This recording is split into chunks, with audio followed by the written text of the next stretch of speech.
और श्री प्रहलाद जी महाराज विपरीत पिता, विपरीत परिवार, विपरीत सब स्थिति में रहते हैं।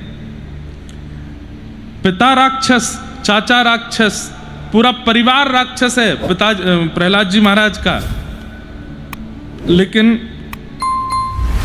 अपने चित्त में प्रिया प्रियतम का त्याग नहीं किया, ठाकुर जी को भजना नहीं छोड़ा। कितनों ने समझाया, अरे संडमर्क गुरुजी, शुक्राचार्य जी जिसको बैठ करके समझा रहे हों वो नहीं समझेगा। हमारे जैसा कोई बालक अगर प्रहलाद जी की जगह होता, हम तो 2 मिनट में उनकी बात मान करके सब छोड़ देते। लेकिन प्रहलाद जी ने सबको एक समय पर ऐसा आश्वासन कर दिया, ठीक है आप जो कहेंगे मैं करूंगा, लेकिन चित्त से ठाकुर जी को भजना नहीं छोड़ा, चित्त से ठाकुर जी का त्याग नहीं किया। तो भैया 2 ही रास्ते हैं आपके पास, या तो प्रहलाद जी जैसे बोल्ड हो जाओ, पिताजी से कह लो पिताजी आपको जो खाना है खाइए, घर में जो करना है करिए, हमसे मत कहिए करने को, हम ये नहीं कर सकते, हमसे नहीं हो पाएगा। जिस प्रकार कोई माता पिता विष खाने को थोड़ी देंगे अपने पुत्र को, व्यसन करने को थोड़ी देंगे। आप कह दो ये विष के समान है, आपने खिलाया तो मेरे प्राण चले जाएंगे, मत करिए ऐसा। हम कुछ नहीं कहेंगे, जो आप करेंगे सब आज्ञा आपकी मानने को तैयार है, पर खान पान में हमको कुछ मत करो। रही बात प्रिया प्रियतम की सेवा की, तो हम अंतर्निष्ठ भक्त हो जाएंगे, प्रत्यक्ष सेवा नहीं करेंगे, मन मन में कर लेंगे, लेकिन ये खाएंगे पिएंगे नहीं, ऐसी बात कर लो। अभी आप लोग हमारे साथ रहने लगेंगे तो आपको पता चलेगा कैसे कैसे लोग मिलते हैं जीवन में। एक पिताजी, एक बेटा, एक बालक आया हमारी कथा में, वो शिष्य भी है मेरा। उसने मुझे बताया, बोले महाराज जी मेरे पिताजी को इतना बुरा लगता था कि मैं कथा सुनता था, तो मैंने रात्रि छुप छुप के सुनना शुरू किया। मैं पढ़ने में अच्छा हूं, मैं सब कुछ अच्छा करता हूं, लेकिन मेरे पिताजी को केवल भगवान से बैर है और मैं परम भक्त हो गया हूं परिवार में। मैंने कहा फिर?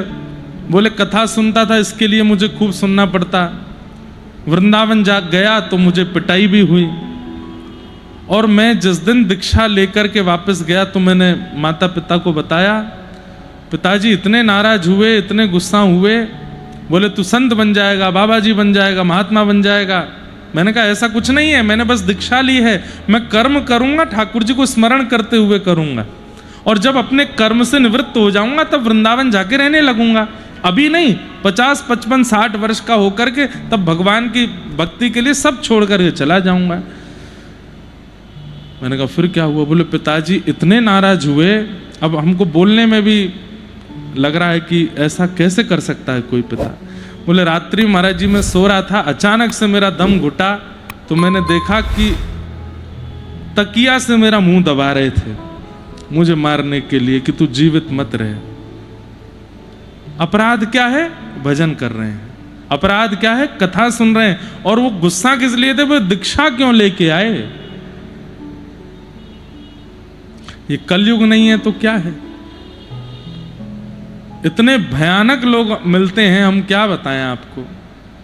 अब वो मुझसे पूछ रहा है मैं क्या करूं महाराज जी, मैं अपने पिताजी को देखता हूं तो मुझे बहुत भय लगता है। हमने कहा भैया तुम्हारे पिताजी तो ठाकुर जी हैं, अब श्री गिरधर लाल जी को ही अपना पिता मानो, शरीर के पिता का निर्वहन तो करो जैसा करना है, बाकी तुम्हारे असली पिता तो ठाकुर जी ही हैं। जो संतान को इस प्रकार कष्ट दे वो पिता कैसे हो सकते हैं? यही बात संतानों के लिए भी है कि जो माता पिता को इस प्रकार कष्ट दें वो संतान कैसे? एक बहन ने पत्र लिख करके दिया कि मेरे पति मुझे बहुत मारते हैं और बहुत कुछ बताया, मैं क्या करूं? मैंने कहा पति शब्द का अर्थ क्या होता है? रक्षक। और यदि उस शब्द का पालन पति ना कर रहा हो तो वो भक्षक है, और वो पति है ही नहीं, उसका तो फिर त्याग ही कर देना चाहिए। फिर भी मैंने कहा आप कुछ समय प्रयास करके देखो, एक बार और प्रयास। फिर 1 वर्ष बाद फिर उसी बहन का पत्र आया, बोले महाराज जी अब तो और मारते हैं, पीते हैं, मारते हैं, परिस्त्री गमन करते हैं, आदि आदि सब क्या करें? हमने कहा अब तो आप छोड़ो, जो पाप लगना होगा वो हमको लग जाए, लेकिन ऐसे के संग मत रहो। पति शब्द का मतलब रक्षक, पति शब्द का मतलब नाथ, पति शब्द का मतलब स्वामी, और जो इन शब्दों के अर्थ का पालन ना करता हो वो पति कैसा? ऐसी पुत्र, पुत्र शब्द का अर्थ क्या है? बोले जो पुम नामक नरक से तारे अपने माता पिता को, उसको पुत्र कहते हैं। लेकिन जो जीते जी संसार को नरक बना दे, वो पुत्र कैसा? लेकिन किसी भी परिस्थिति में उसको मृत्यु दंड देना या उसको मारना या उसको, ये तो उपाय नहीं है। त्याग कर सकते। जाके संग कुमति उपजत है, पड़त भजन में भंग, तजोरे मन हरि विमुखन को संग। उनका संग मत करो। ऐसे बहुत प्रश्न आते हैं कि अगर आपको पढ़ा दिए जाएं तो आपकी रूह कांप जाए। ऐसे ऐसे लोग हैं संसार में। इसलिए भैया खूब भजन कीजिए, खूब नाम जपिए, कथा सुनिए, और ये अंतिम जन्म हो आपका, ये निश्चित करके जाइए यहां से, दोबारा ना आना पड़े इस संसार में। क्योंकि इसके बाद जो समय आने वाला है वो बहुत खतरनाक होगा। अगर किसी भी प्रकार के कर्म के कारण हमारा पुनर्जन्म हो गया तो हम नरक में जन्म ले रहे हैं, ऐसा ही मान के आइएगा। ये पृथ्वी योग्य नहीं रह जाएगी कुछ समय बाद। हम तो अपनी हर कथा, हर सेवा, हर धाम यात्रा, हर नियम में केवल एक ही संकल्प करते हैं कि हे ठाकुर जी, इस जन्म में या तो दर्शन दीजिए, इतना योग्य नहीं लगता हूं तो कम से कम ये अंतिम जन्म हो, ऐसा कर दीजिए, पुनर् ना आना पड़े।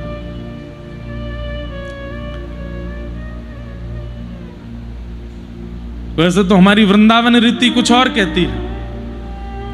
वृंदावन को भजने वाला, वृंदावन में जन्म लेने वाला, वृंदावन में मृत्यु को प्राप्त करने वाला, दिन रात वृंदावन का गुण गाने वाला, वह वैकुंठ नहीं जाता, वो स्वर्ग नहीं जाता, वो गोलोक नहीं जाता, वो पुनः वृंदावन में ही जन्म लेता है। लेकिन प्रकट रूप में वृंदावन में नहीं, अप्रकट वृंदावन एक और है।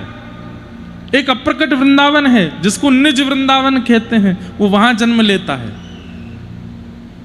वहां प्रिया प्रियतम प्रत्यक्ष लीला करते हैं। स्वामी श्री हरदास जी महाराज, मीराबाई, श्री उद्धव जी महाराज, श्री सूरदास जी महाराज, ये सब उस निज वृंदावन में प्रकट रूप से विद्यमान हैं। और वहां ठाकुर जी की प्रिया प्रियतम की नित्य लीला। तो हम कहते हैं जन्म देना नहीं, देना हो तो निज वृंदावन में दे देना, इस संसार में नहीं।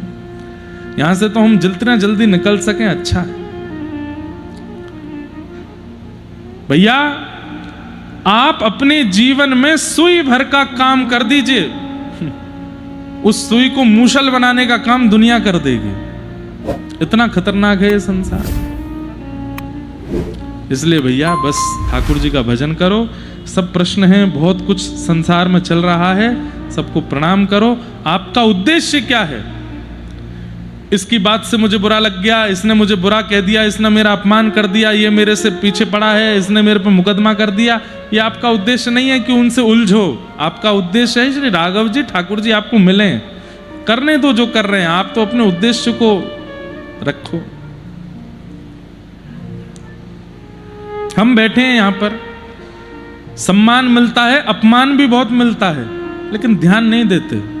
करना क्या है उस, वो उद्देश्य नहीं है मेरा, उसके लिए थोड़ी आया हूं मैं। व्यास मंच मिला है, बोलने को गला मिला है, गाने को स्वर मिला है, उससे मैं ठाकुर जी की सेवा करूं ना। उनका काम है वो बोलते रहें, मेरा वो उद्देश्य नहीं कि मैं उनको उत्तर देने जाऊं या उनके कहे गए शब्दों से बुरा मानूं। नहीं, ठाकुर जी की सेवा करनी है, उसके लिए आए हैं। अपना उद्देश्य करके चलो, काम करते चलो, नाम रटते चलो, हर समय कृष्ण का ध्यान धरते चलो, मुरली वाले को मन से रिझाते चलो, कृष्ण गोविंद गोपाल गाते चलो।